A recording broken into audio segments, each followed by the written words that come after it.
Hai guys, balik lagi bersama dengan Aresi Ramadhani. Kali ini berbeda ya pada episode-episode sebelumnya karena gue sedang mengalami musibah.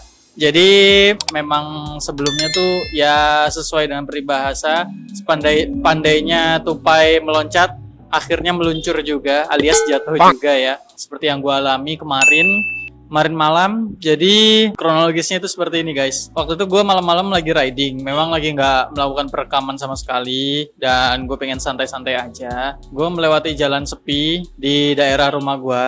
Gue nabrak motor ini sebenarnya nabrak konyol sih. Jadi sebelumnya itu gue udah pelan-pelan jalannya ya kisaran 30-60 lah. Dan gue jalan, gue santai. Tiba-tiba di depan gue itu nggak ada lampu sen, nggak ada lampu apa. Dan jarak gue dengan dia itu kisaran satu motor, nggak nyampe bahkan, mungkin setengah motor kali ya. Lalu dia tiba-tiba ambil jalur gua, jadi dia tiba-tiba motong jalan gua ke kiri dan alhasil dia nggak menyalakan lampu sen sama sekali karena gua ingat betul sebelum gua jatuh itu lampunya itu nggak nyala guys dari orang tersebut. Jadi meskipun kita berhati-hati, memang terkadang tuh orang lain belum tentu hati-hati juga. Dan akhirnya dia tiba-tiba berbelok motong jalur gua dan ya disitulah terjadi crash. Akhirnya gua nggak sempet ngerem, akhirnya gua nyenggol dia dan gua pun lost control alias gua hilang kendali atas motor gua dan akhirnya gua merebah aja di situ, akhirnya jatuh, bukan cornering ya.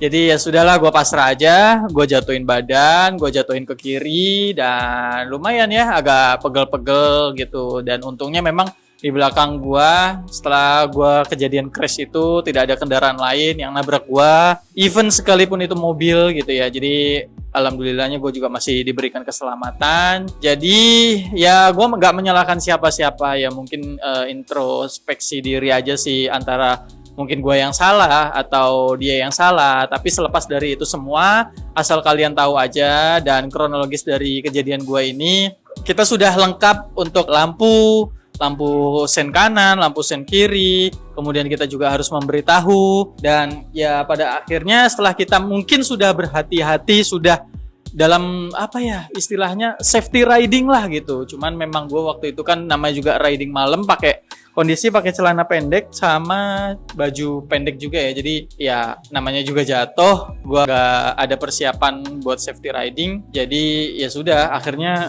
tangan gue kena, dengkul gue sama kaki ya. Cuman mungkin nanti di blur, takutnya agak jijik juga ya kalian. Ya mungkin bagi kalian gue hanya menyarankan harap berhati-hati. Meskipun kita sudah berhati-hati, tapi orang lain belum tentu hati-hati. Jadi istilahnya kita yang menjaga diri kita sendiri saja. Jangan menyalahkan siapapun, karena mungkin musibah tidak ada yang tahu. Jadi ya sudah pasrah dan tawakal saja sih intinya kalau kita lagi di jalan raya. Dan mungkin dari sini kita belajar bahwa sepandai-pandainya kita mengendarai motor, pasti ada yang namanya crash juga. Meskipun gue setelah bertahun-tahun gue nggak pernah jatuh dan akhirnya jatuh juga. Nah mungkin itu saja cukup kali ya. Ya pokoknya intinya tidak ada yang disalahkan, tidak ada yang dibenarkan juga. Intinya gue nabrak orang itu tidak ada lampu sen. Ya mungkin gue juga kurang hati-hati mungkin. Ya kita nggak tahu juga karena ya namanya juga crash. Siapa sih yang mau crash gitu?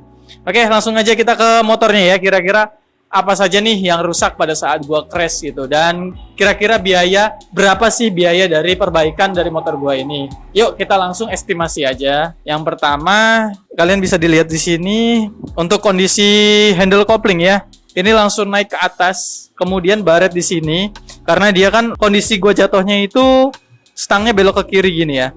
Tak. Nah, dari sini lalu jatuh ke tanah, brak. Dan untungnya bodi motor gue ini masih mulus cuy. Ya alhamdulillah sih, maksudnya tidak perlu perbaikan yang lebih besar lagi lah untuk perbaikan bodinya. Jadi insya Allah masih aman.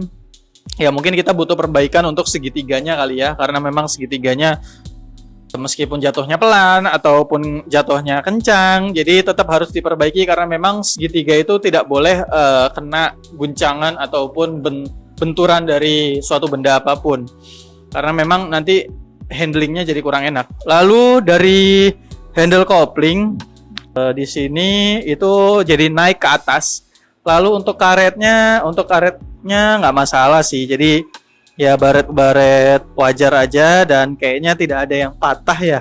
Untuk handle koplingnya juga kayaknya masih lurus, cuman ya baret-baret aja sih kayaknya kena pasir atau kegores gitu. Jadi masih bisa digunakan. So kayaknya gua nggak ganti.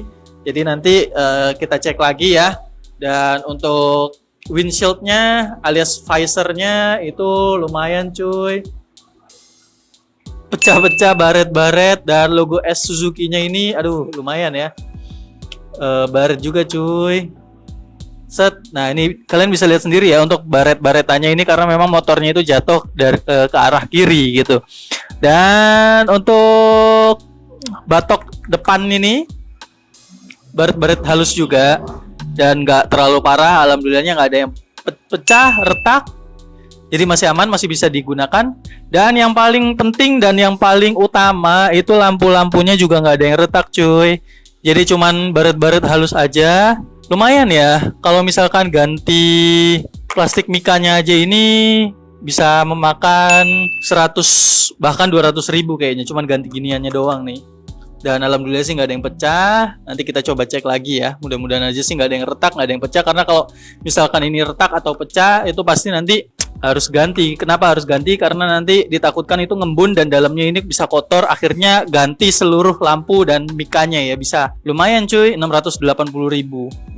Dan ya alhamdulillahnya ada untungnya juga gue bikin plat baru yang lebih kuat dan kokoh. Jadi motor gue ini pada saat jatuh ke kiri itu kondisi plat nomornya itu bengkok ke dalam gitu ya. Jadi bengkoknya itu ke dalam sambil menopang dari bodi motor gue. Jadi ya ada untungnya juga sih pakai plat keras kayak gini yang bikinan lagi, custom lagi. Jadi motor gue alhamdulillahnya nggak kenapa-napa. Ya mungkin bagian depannya rusak ya, itu udah pasti karena memang namanya tabrakan itu kan pasti dari depan gitu. Lalu untuk sok-sok kayaknya aman semua. Di sini nggak ada baret-baret. Dan alhamdulillahnya pelek juga aman, ban aman, nggak ada bocor-bocor. Kemudian, oh iya, di sini spakbornya pecah guys. Kalian bisa lihat di sini ya, ada retakan di sini. Ya wajar juga sih karena memang kita crash tabrakan gitu. Jadi ya udahlah, nggak masalah. Dan nanti kita coba perbaiki ya. Kalau nggak salah tuh harga spakbornya itu 110.000 ya, beli-beli di toko online. Tapi nggak tahu kalau di Suzuki sini ada apa nggak. Kalau syukur-syukur ada, kalau nggak ya paling kita beli online aja. Karena pasti sulit juga sih, pasti inden bakalan juga. Terus untuk kondisi mesin-mesin semua aman, nggak ada yang pecah, nggak ada yang apa. Ya mungkin segitiganya ini ya, kayaknya itu udah pasti kena, segitiganya pasti miring ini. Karena namanya tabrakan, pasti kan menghantam segitiga depan ini ya. Oke, terus dari sini kita lari ke arah body sih aman alhamdulillahnya. Dan yang terutama itu ini ya, cover mesin ya, atau apa namanya, blok mesinnya ya, itu masih aman ya, nggak ada baret-baret, alhamdulillah juga sih. Jadi masih aman dan masih bisa digunakan. Terus operan gigi juga alhamdulillahnya aman, nggak ada baret-baret, nggak ada. Dia masih bisa digunakan juga dan masih kuat ya. Nah mungkin kayaknya ini deh kena deh. Jadi step sebelah kirinya ini kegores gini ya. Dan nggak ada bengkok-bengkok sih, masih kuat, nggak ada miring-miring juga. Jadi mungkin pada saat jatuh ke kiri itu dia bengkok gini, cetek. Nah, dia menggores ini nih. Cuman nggak masalah sih, selama kaki kita masih bisa napak gitu kan di motor. Jadi kayaknya ini nggak usah diganti. Standar aman, standar 2 juga aman. Rangka terutama ya di belakang ini nggak ada yang bengkok-bengkok sih, alhamdulillah. Dan masih center sih kalau gue lihat juga. Masih center, nggak ada yang belok-belok, nggak ada yang bengkok. Ya aman, belakang juga aman, nggak ada yang belok. Jadi ya masih aman sih. Oke, terus ban belakang juga masih aman. Lanjut ke knalpot juga masih aman, tidak ada baret-baret karena memang jatuhnya ke sebelah kiri ya. Kaki sebelah kanan juga nggak ada yang rusak parah cuy. Jadi masih aman. Ini masih aman ya. Terus step untuk rem belakang juga masih aman, nggak ada baret-baret. Cover blok sebelah kanan, blok mesin sebelah kanan juga masih aman, masih jauh dari kata rusak ya, masih jauh dari kata lecet, jadi alhamdulillah masih aman juga. Ya mungkin kayaknya segitiga deh, soalnya kan bedanya jauh banget ini dari sebelah kiri dan sebelah kanan gitu. Jadi kayaknya ini harus dibongkar total, jadi harus diperbaiki. Ya gua harap juga untuk asoknya juga nggak baret ya, mudah-mudahan karena kita nggak tahu juga, karena kan harus dibongkar ya untuk part-part yang kayak gini nih. Ya mungkin kerusakannya sih itu aja. Untuk handle kanan nggak ada kerusakan, cuman handle kiri aja, handle kirinya jadi naik begitu ya, ngangkat. Terus selebihnya sih aman semua, alhamdulillah, nggak ada yang rusak lagi.